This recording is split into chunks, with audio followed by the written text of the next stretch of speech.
Dia D apresenta diversos casos de incidentes extraterrestres. Roswell, Novo México, base aérea de Homestead, círculos nas plantações e entre outros.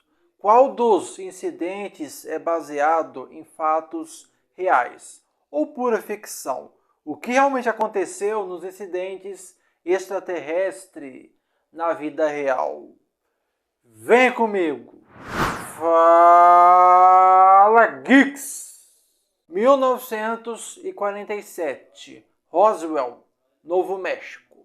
Na história apresentada em dia D, o acidente de Roswell não foi apenas um caso isolado. Pelo contrário, ele marcou o início de uma série de operações conduzidas longe dos olhos do público. Depois da queda da nave, o governo dos Estados Unidos criou uma estrutura dedicada a lidar com tudo relacionado à presença extraterrestre na Terra. É nesse contexto que surge a HARDEX, sigla para Watch, Recon, Develop e Strategic. A empresa é apresentada como uma organização privada que passa a trabalhar em parceria com o Departamento de Defesa. Sua função principal é investigar e controlar qualquer evidência de atividade alienígena, garantindo que essas informações permaneçam em segredo. Mas a HARDEX não atua apenas escondendo informações. O filme também sugere que a empresa obtém vantagens ao estudar a tecnologia recuperada dos destroços. A ideia é que equipamentos e materiais de origem extraterrestre sejam analisados para que possam ser reproduzidos ou adaptados para uso humano. Um conceito bastante ligado a teorias de engenharia reversa que há décadas fazem parte do imaginário popular.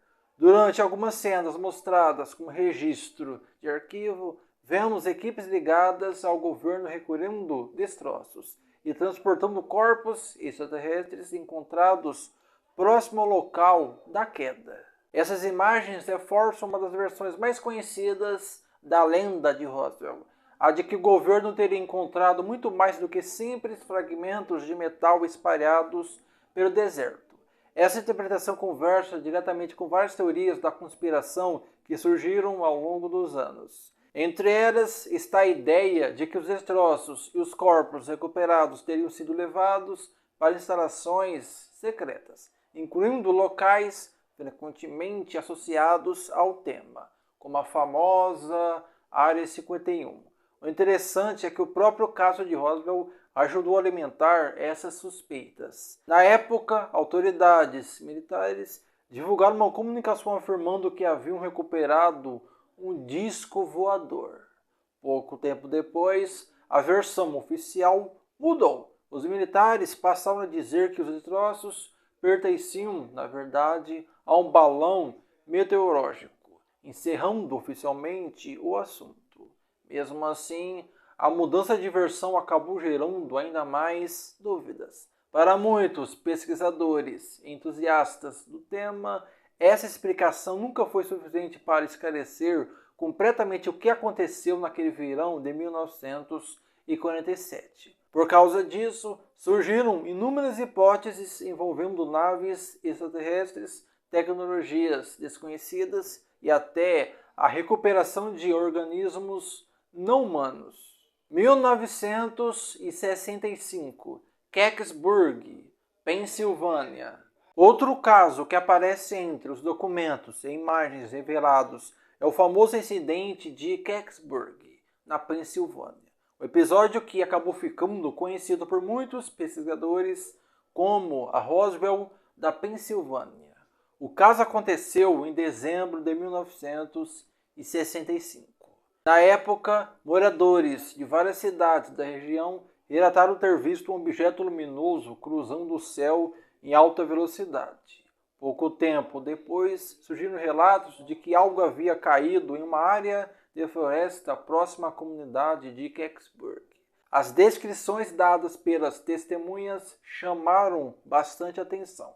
Algumas pessoas afirmaram ter visto um grande objeto metálico parcialmente escondido entre as árvores.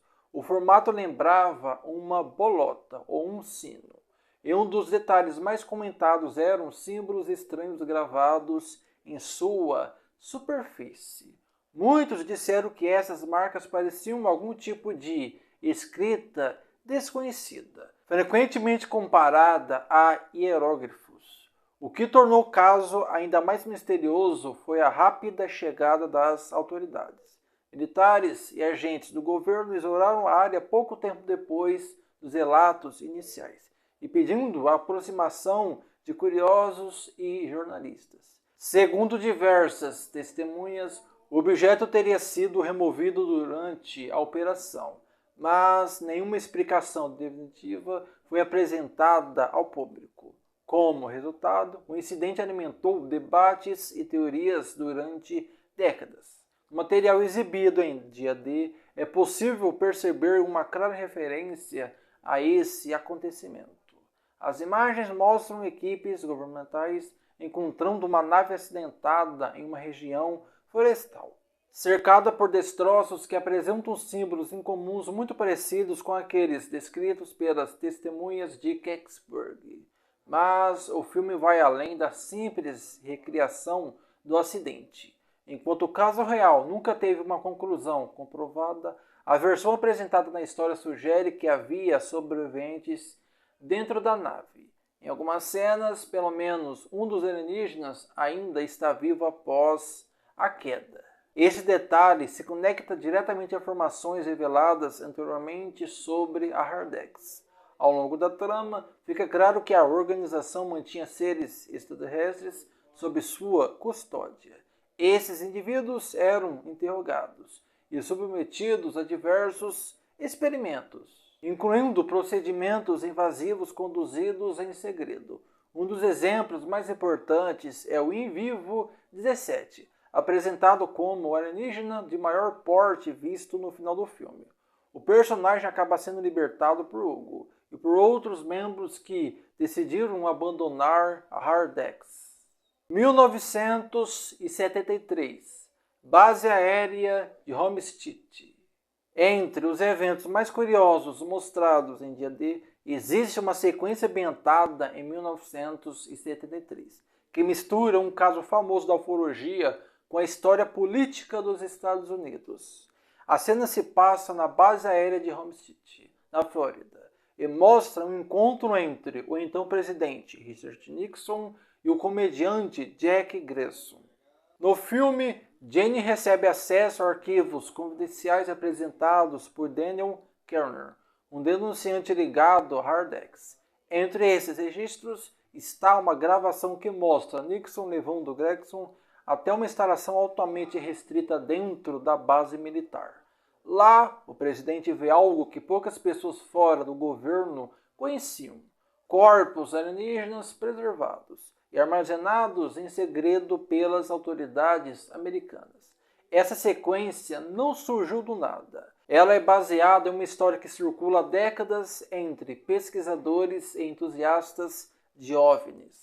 Após a morte de Jack Gleason, sua esposa afirmou publicamente que o comediante teria contado a ela sobre uma experiência incomum envolvendo Nixon. Segundo o relato, o presidente o levou pessoalmente para conhecer uma instalação secreta onde estavam guardados corpos de seres extraterrestres.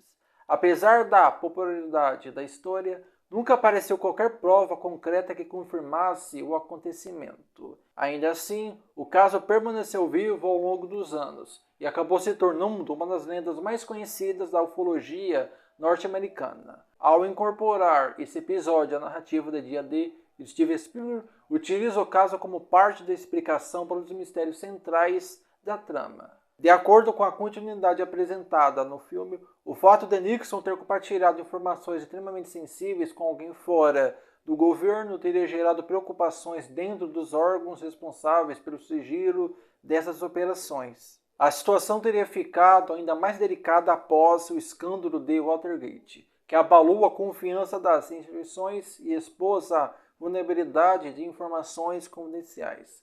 Como consequência, o Hardex e setores do Departamento de Defesa adotou uma nova política: limitar drasticamente o acesso dos presidentes aos detalhes sobre atividades extraterrestres. A lógica apresentada pelo filme é simples. Presidentes permanecem no cargo por 8 anos e depois disso voltam à condição de cidadãos comuns. Para os responsáveis pelo segredo, isso representaria um risco desnecessário. Por causa disso, as informações mais sensíveis passariam a ser controladas por estruturas permanentes e independentes das mudanças de governo. Sequestros, acobertamentos governamentais e revelações da vida real. Dia D não se limita apenas à sua própria história. Ele também aproveita vários elementos que fazem parte das teorias, relatos e debates sobre OVNIs que circulam há décadas. Um exemplo disso é o tema das supostas abduções alienígenas. Esse tipo de relato existe há muito tempo na cultura popular e aparece de forma importante na trama. Os personagens, Daniel e Margaret, passaram por uma experiência desse tipo quando eram crianças. Anos depois, o filme revela que esse contato teve consequências duradouras, já que ambos desenvolveram habilidades que permitiram uma futura comunicação com seres extraterrestres. Outro elemento bastante presente é a ideia de que governos escondem informações sobre vida fora da Terra. No universo do filme, essa função é exercida pelos agentes da Hardex. A organização atua monitorando e controlando tudo o que envolve atividade extraterrestre, enquanto mantém essas informações longe do conhecimento público. A proposta lembra bastante o conceito dos famosos Homens de Preto, personagens que se tornaram parte do imaginário popular justamente por estarem associados a teorias sobre acobertamentos governamentais ligados a OVNIs. O lançamento do filme também acontece em um período em que esse assunto voltou a ganhar espaço fora da ficção. Nos últimos anos, governos e órgãos oficiais divulgaram documentos e vídeos anteriormente classificados, mostrando registros de objetos observados por pilotos militares, que ainda não receberam uma explicação definitiva. Por causa disso, termos como UAP, sigla para Fenômeno Aéreo Não Identificado, passaram a aparecer com mais frequência em reportagens e discussões públicas. Embora o filme apresente uma versão claramente ficcional desses temas, ele aproveita debates que já existem no mundo real para construir sua narrativa. Círculos nas plantações.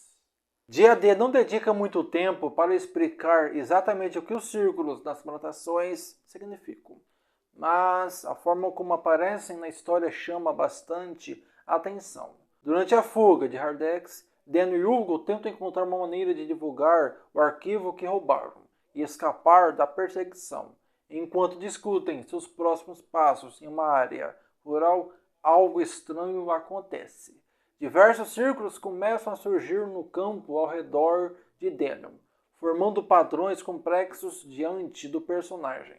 O mais interessante é que esses desenhos não são aleatórios. Os símbolos criados nas plantações são praticamente idênticos ao que já haviam aparecido nos dispositivos alienígenas utilizados por Hugo e também pelos desertores de Hardex. O filme não entrega uma explicação definitiva para essa conexão, mas deixa claro que existe alguma relação entre as formações e a tecnologia extraterrestre apresentada ao longo da trama. Essa escolha faz referência direta a uma das teorias mais conhecidas sobre círculos nas plantações no mundo real. Embora muitas dessas formações tenham sido comprovadamente criadas por pessoas como brincadeiras ou projetos artísticos, ainda existem grupos que defendem a ideia de que alguns casos possuem origem desconhecida. Entre as hipóteses mais populares está a de que esses padrões funcionariam como uma espécie de linguagem visual usada por visitantes extraterrestres. Para alguns defensores da teoria, os desenhos poderiam servir como marcadores de localização, pontos de orientação ou até símbolos culturais ligados a civilizações alienígenas. Os cinzentos, a representação alienígena mais aceita. A aproximação de Dia D à ufologia popular são os próprios alienígenas mostrados na história. Quando aparecem sem os disfarces usados para interagir com os humanos, eles seguem praticamente a imagem que ficou mais conhecida na cultura popular ao longo das últimas décadas. Estamos falando dos chamados cinzentos, ou greys, como são conhecidos nos relatos ufológicos. Eles são retratados como seres de baixa estatura, com pele acinzentada, cabeça desproporcionalmente grande e olhos totalmente escuros. É exatamente o tipo de descrição que aparece em inúmeros relatos de supostas abduções, encontros extraterrestres divulgados desde o século XX. Mas o filme também apresenta uma variação interessante desse visual. Perto do final da história, quando as gravações escondidas são finalmente reveladas ao público, surge um alienígena bem diferente dos demais. Em vez de ter a mesma altura dos outros cinzentos, ele é consideravelmente mais alto e assume um papel importante na transmissão da mensagem que será compartilhada com o mundo. Esse personagem é identificado como Invivo 17. Ele faz parte do grupo de extraterrestres mantidos em Hardex e havia sido libertado por Hugo pouco antes dos acontecimentos principais da trama. Durante o clímax, é ele quem conversa diretamente com Daniel e Margaret para ajudá-los a transmitir as informações ao restante da humanidade. O design desse personagem também chama a atenção por outro motivo. Seu visual lembra bastante o alienígena auto-apresentado nos momentos finais de contatos imediatos do terceiro grau. A semelhança parece funcionar como referência ao clássico dirigido por Steven Spielberg, um dos filmes mais influentes quando o assunto é vida extraterrestre no cinema. Aliás, essa conexão faz bastante sentido. Contatos imediatos do terceiro grau ajudou a consolidar muitas das imagens e ideias associadas aos alienígenas na cultura popular. Spielberg continuaria explorando o tema em outras produções, incluindo ET, o extraterrestre. Agora comenta, desses casos, qual você acha que aconteceu e qual não aconteceu? Você já passou por uma experiência extraterrestre?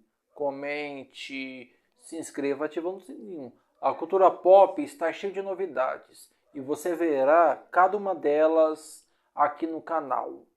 Muito obrigado, até o próximo vídeo. Fui!